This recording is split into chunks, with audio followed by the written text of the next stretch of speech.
Today we have a game that really needs no introduction. It's one of the most popular and controversial game titles ever to hit consoles. Joining me today is Crispin Boyer. He's the senior executive editor for the One Up Network. Thank you for joining me. Thank you.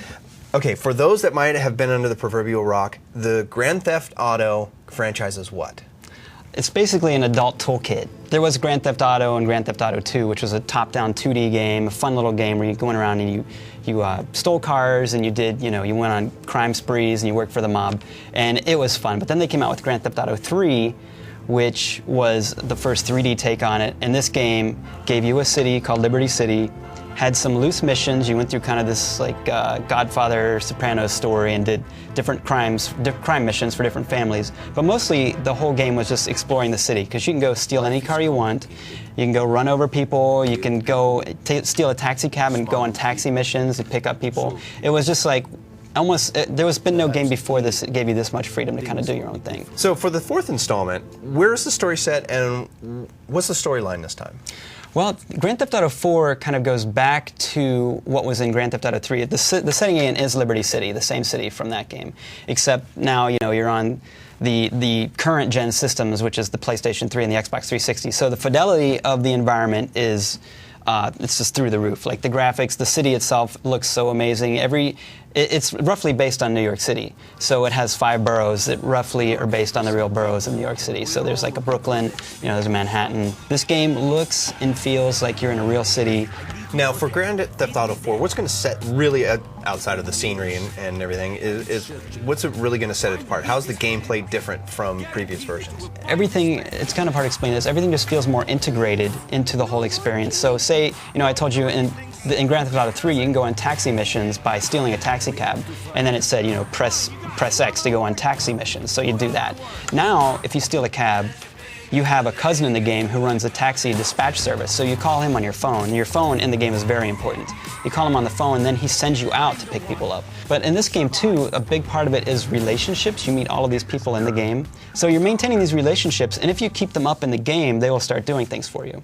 Because you can date a nurse, for instance, and if you date her long enough, wine and dine her, eventually she'll give you medical advice over the phone, so your health comes back up. There's an internet in the game. The internet cafe is called TW@, so I'll let you figure out what that spells out, because they got that kind of toilet humor. There's so much stuff to explore just indoors, like sitting at a computer terminal.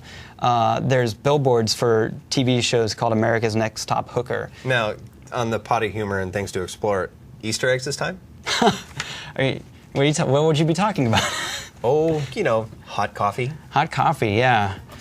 They do allude to hot coffee. So hot coffee was a sex mini game that was never supposed to be part of GTA San Andreas. It was actually just left on the disc. A hacker found it and had a code so people can access it. This game, GTA 4, doesn't have a sex mini game, but it does make fun of the hot coffee incident. You get an achievement in the 360 version called Warm Coffee, and you get that for basically scoring with your date.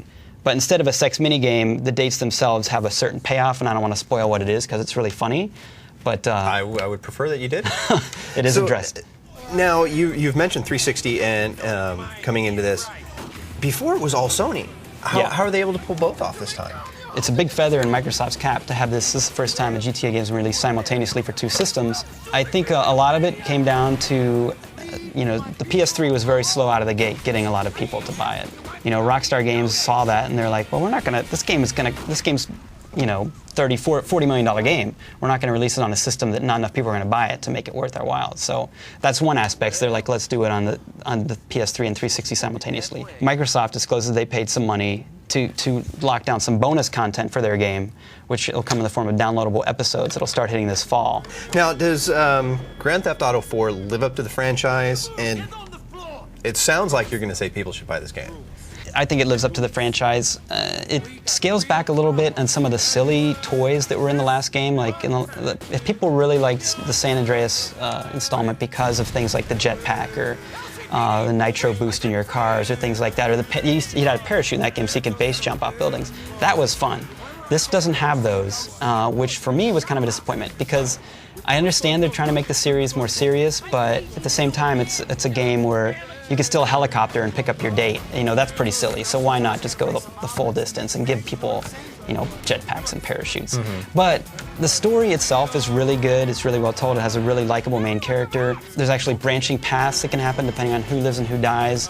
It's just such an engrossing and really alive world that, yeah, I think it totally lives up to the franchise's history. Cool. Thanks, Crispin. Thank Appreciate you. it. Sure. That's Grand Theft Auto 4. It's by Rockstar Games. It's $60 for both the PS3 and 360. It's out on April 29th. Check it out. Let us know what you think.